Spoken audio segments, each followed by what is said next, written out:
So today we're making short ribs, and I see everybody going in with salt and pepper. We don't need any of that. Check it out. We're using spicy Dan-O's. Sprinkle generously. And now we sear. And we start to flip to get them seared on each side. Now we set to the side. Add us in a big onion. We got some celery, our whole garlic, half stick of butter, some tomato paste, and a little bit of all-purpose flour. Now I'm going to use some Madeira red wine, and I'm also going to use 2 cups of beef stock. Now simply place your short ribs back in. I'm going to meat side down. We cover it, turn off the heat, and we go into our 300-degree oven for about 2.5 to 3 hours.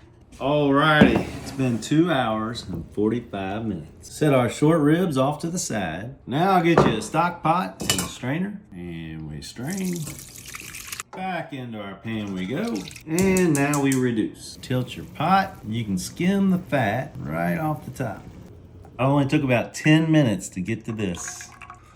Perfect. And the last thing, top it with your gravy.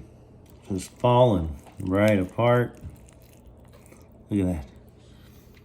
Get a dip right here. Oh yeah. That, my friends, is the Yum Yum Get You Some.